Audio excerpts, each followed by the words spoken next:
Disitulah ibu jasanya ulama-ulama kampung, jasa murid-muridnya Syekh Nawawi Al-Bantani. Kalau tidak ada murid-murid Syekh Nawawi Al-Bantani, maka belum tentu makam baginda Rasul hari ini masih berada di Raudhah.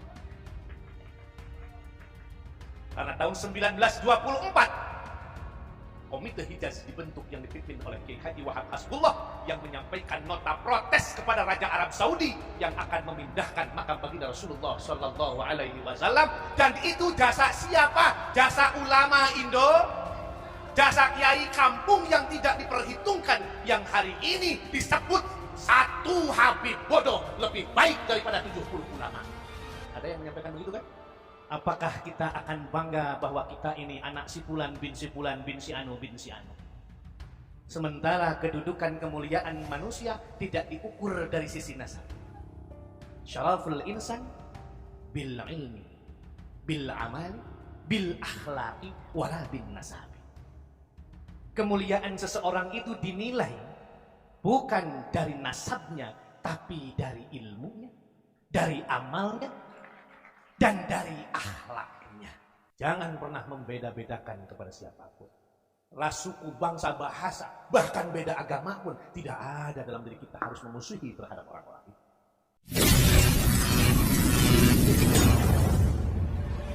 Assalamualaikum warahmatullahi wabarakatuh.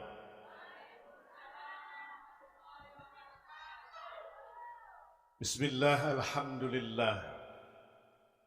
Wassalatu wassalamu ala sayyidina Muhammad Rasulillah wa ala alihi wa sahbihi wa man tabi'a sunnatahu wa jama'ata min yawmina hadha ila yawmin nahdah.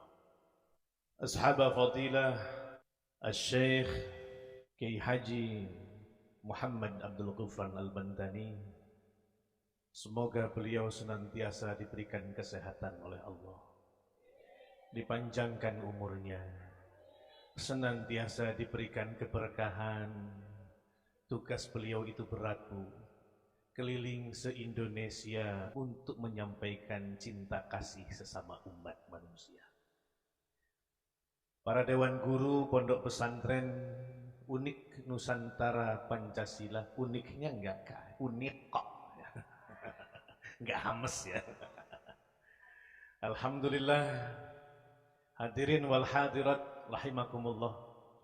Sebetulnya Gus Ubad saya datang ke sini untuk mencari hikmah mau'idhah hasanah, bukan dalam rangka menyampaikan mau'idhah hasanah. Tetapi perintah daripada Mama Abu Ghufran Al-Bantani, sedikit saya untuk menyampaikan bahasa-bahasa hikmah yang sebetulnya tidak layak saya sampaikan di depan guru-guru saya ini. Dengan sangat terpaksa saya harus duduk di atas panggung di depan ibu bapak sekalian. Yang paling utama dalam hidup bukan kehebatan kita dari nasab kita yang sedang ramai hari ini.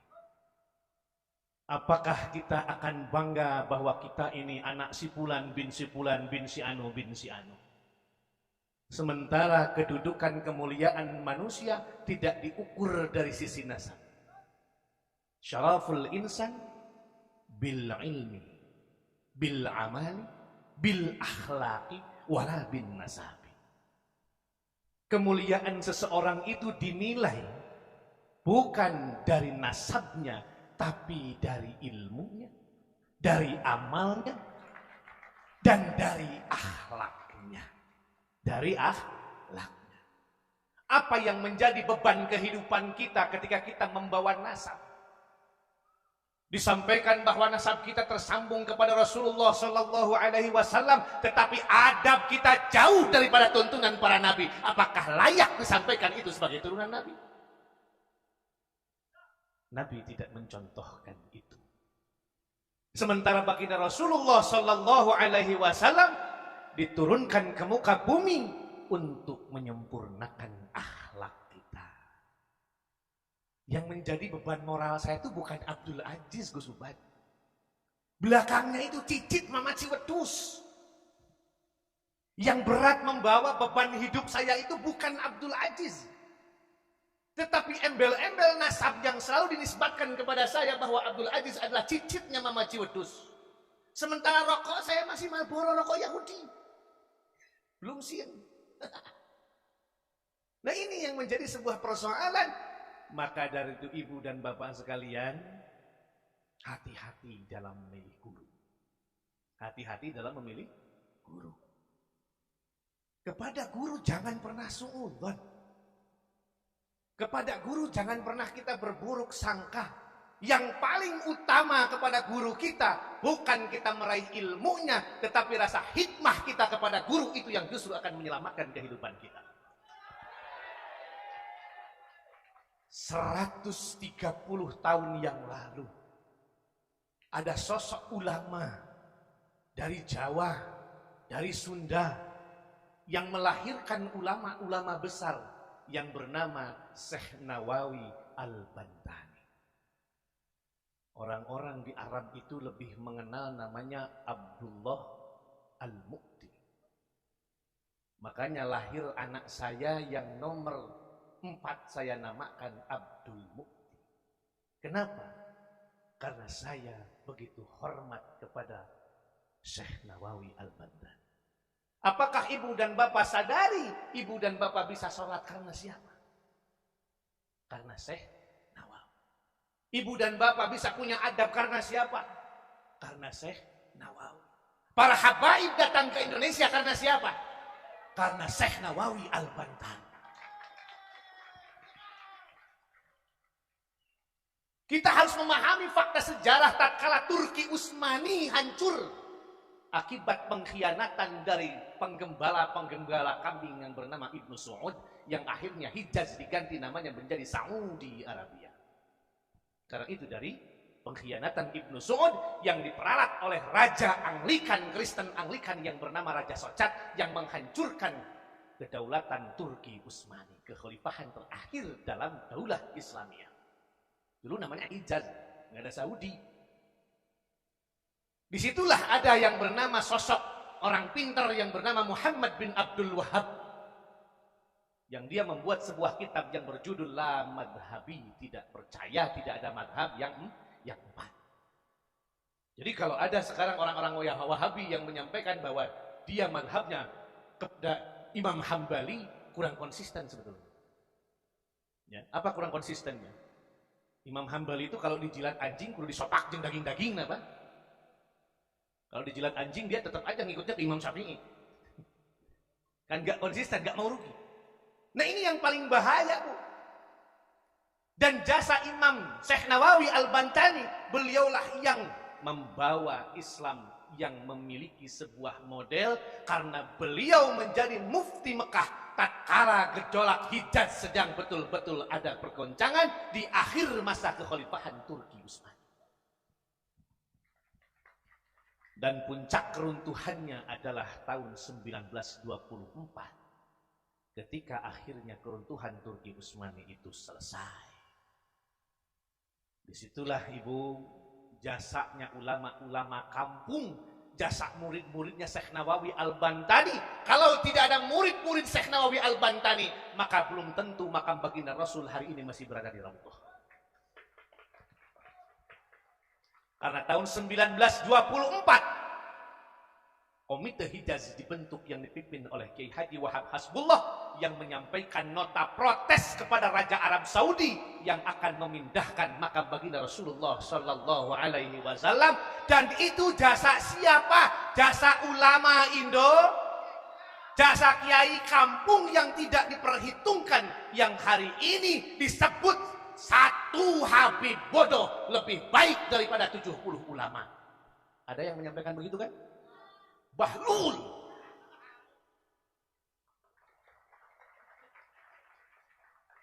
Bahlul. Negah, burung aja nyanyi.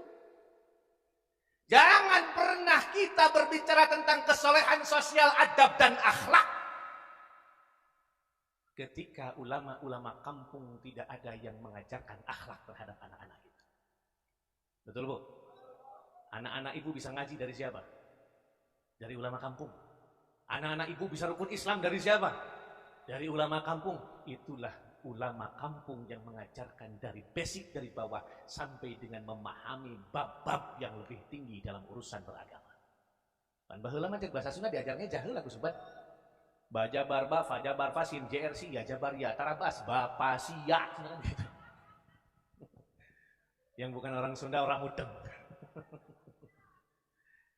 Dan yang paling penting dalam kehidupan kita, ibu mengantarkan anak-anak ibu datang ke pesantren, jangan pernah punya pikiran supaya anak-anak kita hebat. Hebat itu adalah buruh upah terhadap hikmahnya dia terhadap guru. Yang paling utama di pondok itu ada keberkahan. Yang paling utama di pondok itu ada barokahnya guru, ada barokahnya mursyid, sehingga ada sebuah nadom yang harus kita cermati. Man ana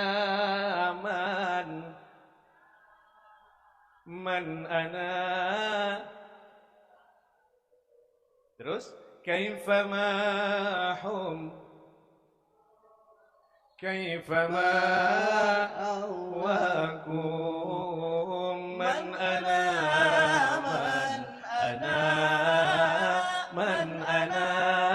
laulakum kaifama hubbukum kaifama ahwakum. Itu makna yang paling utama. Kalau tanpa adanya mursyid kita, guru kita, siapalah diri kita. Betul Bu? Yang utama hikmah. Di zaman Kangjeng Nabi Bu Sallallahu alaihi wasallam, ada seorang sahabat Nabi yang hidupnya itu berantakan. Hidupnya berantakan. Orang lain sholat, dia nggak sholat. Orang lain puasa, dia nggak puasa. Orang lain kencing ke kamar mandi, dia di pinggir masjid. Namanya Nuaiman. Nuaiman diangkat jadi sahabat Nabi yang utama, bahkan diangkat jadi wali, bukan karena kehebatan dia ibadah, tapi hikmah dan mahabbah kepada junjungan baginda Nabi besar Muhammad Sallallahu Alaihi Wasallam. Saking cintanya kepada Kangjeng Nabi, dia tidur di masjid, datang Kangjeng Nabi, bukan ikut sholat, diciumi Kangjeng Nabi. Sallu ala Nabi Muhammad. Lucunya beres nyiumin bukan ikut sholat dengan Kangjeng Nabi, terus deh sare. Kembali tidur. Inilah hebatnya Nuaiman. Bahkan ketika Nabi sedang berkhutbah, teriak-teriak di belakang, "Ya Muhammad, mata syah. Ya Rasul, kapan kiamat? Ya Rasul, kapan kiamat?" Nuaiman teriak-teriak di belakang. Umar bin Khattab matanya sudah merah, mau mencabut pedangnya, ingin menghabisi yang namanya Nuaiman. Karena orang yang sedang berkhutbah, tugas jamaah itu ansitu wasma'u wa ati'u jami'atul rahimakumullah. Diam cicing rek ngapi teu ngapi cicing. Ini Nuaiman di belakang teriak-teriak. Selesai khutbah baginda Rasul, datang baginda Rasul. Siapa yang teriak-teriak? Saya ya Rasul.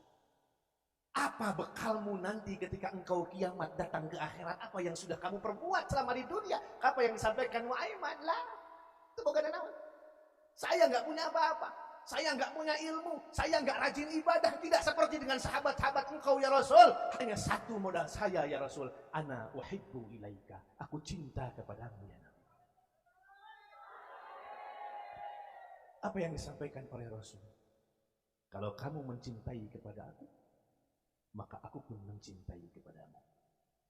Man ahabbani kana ma'i fil. Asbabul wurudnya hadis ini gara-gara dia. Sampai Abu Bakar mendengar ketika Nuaiman disampaikan surga karena makom mahabbahnya kepada Rasul. Abu Bakar dengan larinya datang kepada Rasul. Ya Rasul, apakah betul yang disampaikan kepada Nuaiman dengan modal cinta akan masuk ke dalam surga? Baginda Rasul dengan tersenyum menyampaikan kepada Abu Bakar ini. Akhirnya saking senangnya Abu Bakar, bahagianya Abu Bakar, Nuaiman aja yang ibadahnya menceng-menceng dijanjikan surga karena punya mahabbah cinta kepada Rasul. Abu Bakar dalam hatinya aku merantes. Aing mah cenah komo anak dibikeun. Sahabat utama, kakiku habis dipatuk ular gara-gara melindungi Kangjeng Nabi. Kalau saja Nuaiman dijanjikan surga, apalagi saya, kata Abu Bakar sebagai sahabat utama, saking Bahagianya Abu Bakar, dia berjoget sambil keliling. Ya, putar joget Abu Bakar. Itulah tarian sufi yang dibawa oleh Jalaluddin Rumi melalui sebuah thariqah yang bernama thariqah Maulawiyah. Jadi tarian sufi juga ada sanadnya dari Abu Bakar Siddiq yang begitu bahagia Nuaiman dinyanyikan surga oleh baginda Rasul. Saking cintanya baginda Rasul kepada Nuaiman. Nuaiman wafat meninggal dunia dimandikan oleh Nabi. Nuaiman wafat dikafani oleh Nabi. Nuaiman dimasukkan ke dalam kubur oleh baginda Rasul. Sampai-sampai baginda Rasul mentalkini menyaksikan Nuaiman. Begitu selesai dikuburkan, para sahabat mengajak kepada Kanjeng Nabi, "Ya Rasul, ayo kita pulang. Nuaiman sudah selesai dikuburkan." Apa yang disampaikan oleh Nabi? "Jangan dulu pulang. Saya takut, aku takut ketika malaikat datang Nuaiman gak bisa jawab." Ditongkrongin sama Nabi. Menjaga gawang. Nah ini dulu kita nih. Menjaga gawang. Nah, itulah butuhnya kita terhadap mursyid. Baginda Rasul nongkrongin Nuaiman sampai datang dua malaikat menanyakan kepada Nuaiman. Jadi bahasa orang nyaho ada pengerti Suryani orang. Man rabbuka? I'tiqadin sahih walisanun fasih. Nuaiman bisa menjawab, Allahu Rabbi. Wa madinuka? Islam agama kami. Wa ma ikhwanuka? Muslimin wal muslimat. Nuaiman di jero kubur masih bisa bercanda. Wa man nabiyuka? Kata malaikat. Apa malaikat ngomong apa tadi? Wa man nabiyuka? Coba sekali lagi ngomong. Dekareun. Wa man nabiyuka? Diulangi sampai 3 kali malaikat Nuaiman nyandain terhadap malaikat. Akhirnya Nuaiman ngomong, malaikat jangan kurang ajar. Nanyain wa man nabiyuka? Tuh nabiku masih di atas. Begitu hebatnya Nuaiman. Karena dia punya satu makom yang disebut dengan makom mahabbah. Nah, ibu bapak sekalian, hari ini kita menjadi umat Kanjeng Nabi Muhammad Sallallahu Alaihi Wasallam bukan di zaman para nabi. Kita jadi umat nabi bukan di zaman sahabat. Kita jadi umat nabi bukan di zaman tabiin, tapi kita jadi umat nabi di zaman para ulama. Maka siapa yang harus kita ikuti adalah ulama. Siapa yang harus kita jadikan panutan adalah ulama. Karena ulama pewarisnya para nabi. Karena manusia yang utama di hadapan Allah hanya ada 2. Al-ulama dan orang-orang yang hafal Al-Quran. Tapi lain wa fi hifdzil Quran wa fi hamalatil Quran. Bukan hanya sekedar hafal. Hari ini banyak yang hafal Quran, tapi hatinya tidak ada Al-Quran. Dan inilah yang dialami sanad keguruan oleh saya. Saya punya kakek, saya punya buyut saya. Namanya Kiai Haji Ahmad Sobari. Dianterin sama orang tuanya. Namanya Syekh Adroi. Siapa Mama Sobari? Ini harus tahu. Mama Sobari itu terkenalnya Ciwedus. Tadi guru kita Gus Asep sudah menyampaikan Mama Ciwedus. Kenapa disebut Ciwedus? Padahal nama aslinya Kiai Haji Ahmad Sobari. Karena selama mondok di Bangkalan 12 tahun setengah gak pernah ngaji, gak pernah buka kitab, gak pernah baca 1 titik huruf ngaji pun, hanya ngangon wedus. Begitu diantarkan oleh orang tuanya ke Bangkalan, Mama Bangkalan, saya nitip anak saya namanya Sobari, mohon dibina menjadi orang yang soleh. Apa yang disampaikan oleh Syekhona Khalil Bangkalan, ji ujang mengondo mau. Dah, kamu masana gembala kambing saja. Akhirnya Kiai Ahmad Sobari berangkat ke hutan membawa kambing selama 12 tahun. Kiai Haji Khalil Bangkalan lupa punya murid yang bernama Sobari. Setelah 12 tahun long time ago, ingat orang tua. Ini bukan jahe kan itu.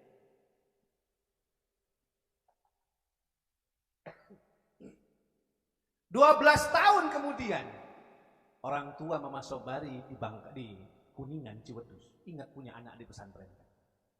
Ayo kita jemput anak, berangkat ke Bangkalan, bertemu dengan Syekhona Khalil Bangkalan. Begitu ditanyakan anaknya yang bernama Ahmad Sobari, Syekhona Khalil Bangkalan lupa. Mama Khalil Bangkalan, saya mau jemput anak yang bernama Ahmad Sobari. Sobari. Santri saya nggak ada yang bernama Sobari. Coba panggil pengurus pondok. Dipanggil dalam manifest santri, tidak ada yang namanya Ahmad Sobari. Lupa, tidak dicatat. Nggak dicatat, nggak dianggap murid.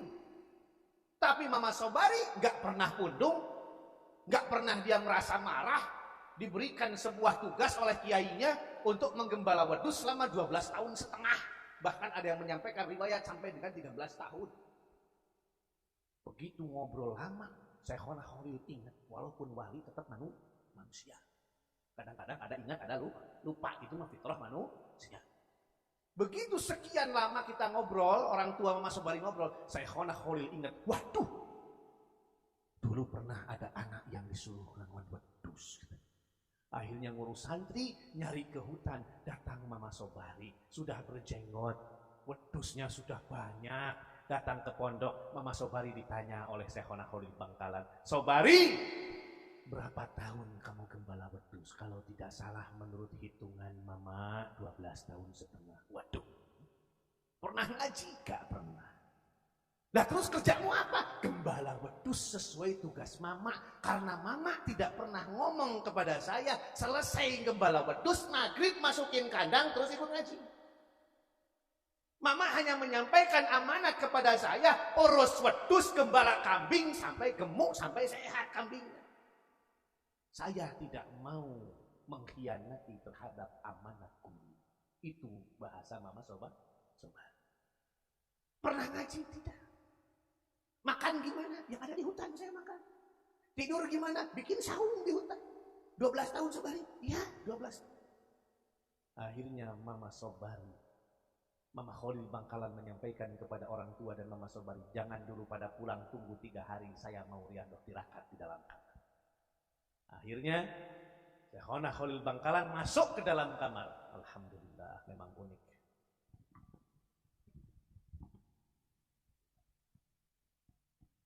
Ini tuh air yang hebat, Bu. Cirinya air putih itu adalah air yang murah, bukan murni. Akhirnya, Bu, Syekhona Khalil Bangkalan masuk ke dalam kamar tirakat selama 3 hari. Namanya wali, dekat dengan yang punya ilmu Allah Subhanahu wa Ta'ala. Selesai 3 hari Syekhona Khalil keluar dari kamar, kemudian beliau berangkat ke pinggir laut ngambil 1 cangkir air laut. Sobari, minum air laut ini. Kalaulah air laut ini rasanya manis, silahkan kamu pulang. Tapi kalau air laut ini rasanya asin, jangan pernah kamu mikir pulang. Saya gorok hari ini juga. Bingung Mas Sobari? Begitu diminum Mama Sobari nggak ngomong, Bu. Apa Sobari rasanya? Mau ngomong manis, bohong ke guru. Mau ngomong asin, takut digorok. Mati. Apa Sobari rasanya? Asin, Mama. Sobari ngomong asin, kamu nggak takut mati? Gimana, Mama? Orang air laut, airnya rasanya asin kok. Minum lagi. Diminum lagi, Bu. Begitu diminum, rasanya gimana Sobari? Masih asin, Mama. Ya Allah, Sobari masih nyebut asin, nasihat tetesian pahit, bahasa Sunda. Akhirnya yang ketiga kali diminum lagi oleh Mama Sobari, airnya rasanya masih asin. Yang akhirnya Mama Sobari langsung bersujud di kakinya guru yang bernama Syekhona Khalil Bangkalan. Ya Mama Khalil Bangkalan, guruku, saya serahkan leher saya. Saya ridho seandainya hari ini nyawa saya harus melayang, tetapi wasilahnya melalui tangan guru yang saya cintai. Apa yang terjadi? Kata Syekhona Khalil Bangkalan, balik ke itu. Sana kamu pulang. Cukup ngaji dari saya segitu ya. Cukup ngaji dari saya segitu. Kamu pulang, sebarkan ilmu di kampungmu. Jadi Mama Sobari itu ngaji itu ayatnya cuma 2, amis dan asin. Berkat apa? Berkat khidmah terhadap guru. Berkat menjaga amanat guru. Dia tidak mau mencederai terhadap amanat gurunya. Yang akhirnya Mama Sobari ketika pulang ke kampung halamannya di Cewedus, Mama Sobari punya murid namanya Kiai Haji Ahmad Sujai yang disebut Mama Kudang. Mama Sobari punya punya murid namanya Mama Ilyas Cibenter Banjar. Mama Sobari punya murid namanya Kiai Haji Mansur Cimanggu, Tasikmalaya. Mama Sobari punya murid Mama Keresek. Mama Sobari punya murid namanya Mama Satibi. Mama Satibi yang ada di Gentur, Cianjur. Mama Sobari punya murid namanya Kiai Haji Makmun Bakri atau yang terkenal Mama Sempur.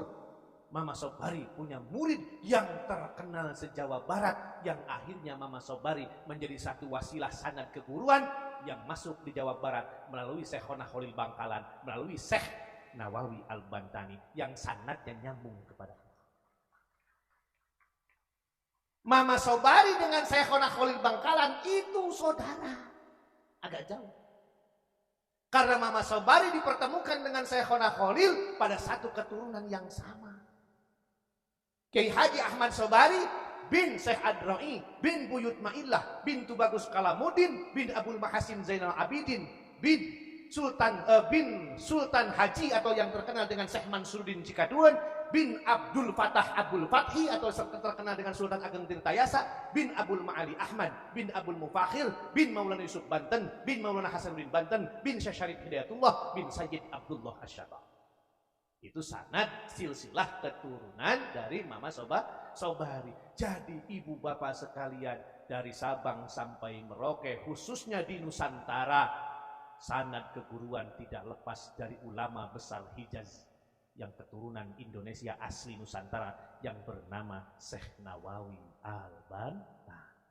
Maka sudah selayaknya hari ini kita haul, bukan hanya untuk memperingati, tetapi kita sejak tahadus bin nikmah kita bisa mengenal Allah karena kitab Tijanud Darari, kitab tipis dasar tauhid yang syarahnya Syekh Nawawi Al-Bantani.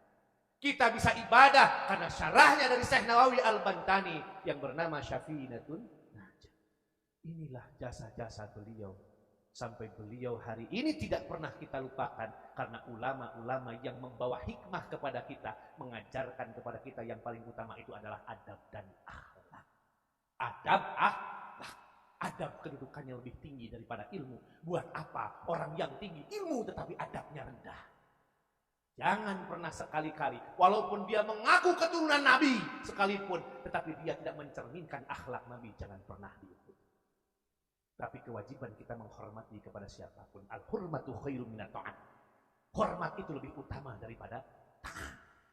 Kalau dia menyampaikan dia turunan Nabi, tetapi ternyata ada perilaku bahasanya tidak baik untuk kita ikuti, jangan pernah sekali-kali kita ikuti.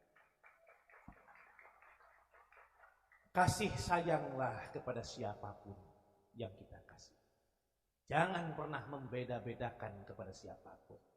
Ras, suku, bangsa, bahasa, bahkan beda agama pun tidak ada dalam diri kita harus memusuhi terhadap orang-orang itu. Tebarkan kasih sayang di antara sesama kita. Karena bahasanya irhamu man fil ardi yarhamkum man fis sama. Kasihi semua makhluk Allah yang ada di bumi, siapapun itu, dari manapun itu, jenis apapun itu, kewajiban kita menyayangi terhadap sesama makhluk Allah. Maka yang di langit akan menyayangi kepada kita. Yakin terhadap itu? Maka insya Allah guru besar kita Mama Kiai Haji Muhammad Abdul Ghufar yang senantiasa menyampaikan rasa cinta dan kasih sayang kepada kita 24 jam. Beliau tidak pernah lepas mendoakan terhadap murid-muridnya. Kita jangan pernah banyak bicara apapun. Yang penting hikmah, yang penting hormat, yang penting kita yakin kita mengikuti beliau membawa keberkahan untuk kita semua. Cukup demikian. Saya tidak bisa banyak bercanda karena saya biasa pidato bahasa Sunda. Bahasa Sunda ngerti nggak Bu? Bedanya Sunda sama Jawa itu cuman O dan A. Kalau bahasa Sundanya mangga, bahasa Jawanya monggo. Kalau bahasa Sundanya calik, bahasa Jawanya colok. Kalau bahasa Jawa Sundanya rujak, bahasa Sundanya rujak, bahasa Jawa rojok.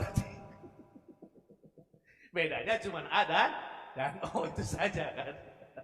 Mudah-mudahan kita semua diberikan kesehatan oleh Allah Subhanahu wa taala. Allahumma shalli ala sayyidina Muhammad. Itu saja yang bisa saya sampaikan. Terima kasih. Ini hanya sekedar kaul kalau orang Sunda bilang. Saya datang ke sini sekali lagi bukan untuk pidato, tapi untuk membawa dan hikmah dari guru kita Mama Kiai Haji Muhammad Abdul Ghufar. Itu yang bisa saya sampaikan. Sekali lagi, berpegang teguhlah terhadap ulama-ulama Nusantara. Berpegang teguhlah terhadap ulama-ulama yang meyakini nasab-nasab ulama Nusantara sampai kepada Wali Songo, sampai kepada baginda Rasulullah Shallallahu Alaihi. Itulah yang orang-orang sangat berjasa sehingga kita mengenal Allah sampai dengan detik. Terima kasih. Wallahul muwaffiq ila aqwamit thoriq. Assalamualaikum warahmatullahi wabarakatuh.